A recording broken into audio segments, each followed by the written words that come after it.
see is probably not billable and is wasted. Right. Meaning, Very, very important, this is point. this is remarkable for us. Mind you, it's no different in the United States. The figures are about 65 to 68% in terms of the energy that they produce that's wasted. Now let's talk about conservation. What can you and I do? Well, the most simplest thing is if in our houses we're not using fluorescent light bulbs, Yep. we need to make a switch.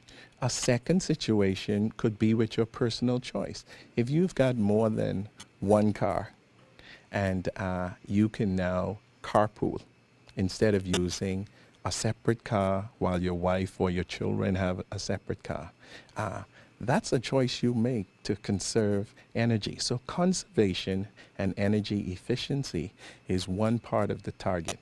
The other part, which is renewable energy, is what we were focusing on here at the Island School. Of course, this beautiful country, the Bahamas, this beautiful island of freedom, Eleuthera, is blessed with an abundance of solar energy. Yes. And with $100 a barrel oil, solar technology is looking like an excellent investment with a quicker recovery, and the long-term impact of using solar power is you save money. There's another technology that we're looking at here that I saw at the Island School, wind power. Of course, that requires a type of analysis as to where to best locate wind turbines. For the rest of the Caribbean, which you ask about, the most exciting and interesting project I've looked at is the probably on a per capita basis, one of the poorer countries in the Caribbean is Guyana. Yes. But Guyana has the highest waterfall in the Caribbean, the Kaito Falls. I looked at a project where these guys are talking about harnessing hydroelectric power, running a direct cable from Guyana, which is now a net exporter of energy, through Trinidad, a country that has oil, through Barbados, all the way up the coast to the Dominican Republic, where you have 8 million consumers stopping off in different countries and supplying them with renewable energy from Guyana, hydroelectric power. I've also seen a very interesting project that talks about Montserrat. Remember that volcano ravaged? Yes. That's geothermal energy. If you have a constant supply of heat, and you could heat water, or you could heat a kind of liquid that heats faster than water, and you pump that through a turbine. I'm not an engineer, but the possibilities are just incredible for Montserrat becoming the supply of geothermal energy for the rest of the Caribbean. Of course, there are challenges: storage, Yes. capacity, transmission. Those are very important issues. The project we looked at here in Eleuthera, where Eleuthera is being supplied with wind energy. I mean, if Eleuthera can supply enough wind energy for itself, why not, if you could run a cable across the harbor island, why not run the cable over to Nassau and get into Nassau's grid?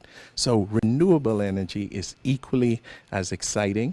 There are technologies coming online every day that Bahamians can understand, look, and access. And believe it or not, these countries where there's scientists that are looking into this, they're looking for places to manufacture this type of technology. And if it's in Europe, they want to move plants to the West Coast, or they want to move plants to the Western Hemisphere, or to Latin America or the Caribbean, where they can export this technology and get onto the energy grid. It's very, very exciting. Let me just say something to you about transportation. The use of ethanol or biofuels, such as biodiesel. Brazil has technology associated with a small converter box in a car. You click on the converter box when you get to a service station, and you say, well, today, look at the price of gasoline. I'll get gasoline.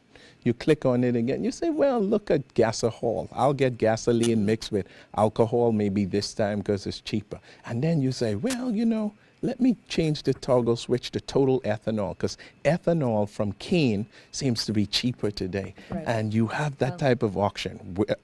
Where are we going to get the mechanics to service vehicles like that? When will we get that technology in? Who will take the lead? These are opportunities for Bahamians to consider.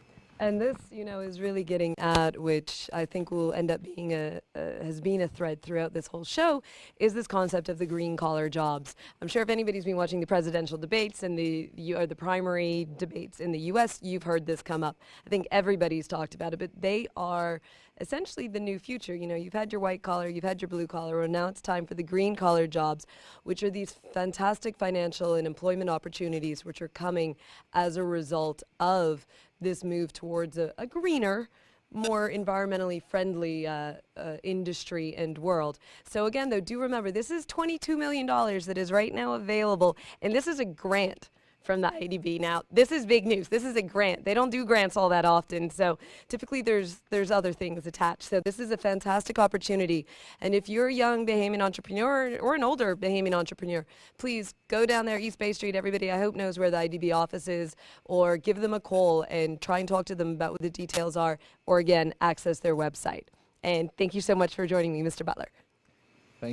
Thank you so very much, Ms. Pinder. It really was a pleasure, and I wish everyone in the Bahamas could take a field trip to this Cape Eleuthera and see this island school and see what people in the Bahamas are doing right here now.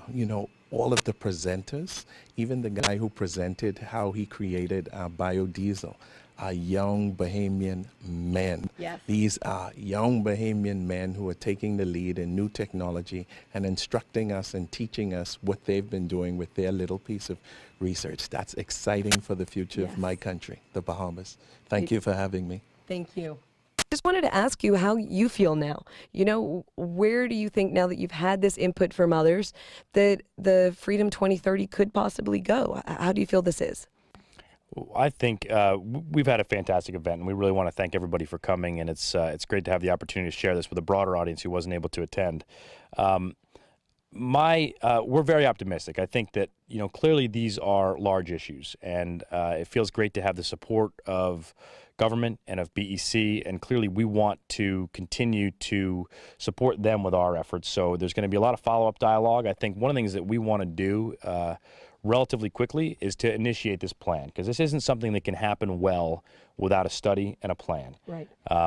And then we don't want to sit for very long on that plan. No. I think plans without action are really pretty useless. Yes. So we'd like to begin to initiate even now a proposal for a pilot project that'll really show a demonstration of large-scale, utility-scale, grid-connected renewable energy right here on Eleuthera. So we're going to be following up with both the minister and the management of BEC, and hope to push something forward which can, I think in and of itself, a project like that will really galvanize support around the concept. I think if it's just a bunch of ideas in people's heads or things written on paper, it's only going to get so much traction. But if it's half a megawatt or a megawatt of photovoltaics on the ground, people are going to see it and live it and touch it and feel it every day, and it's going to become real.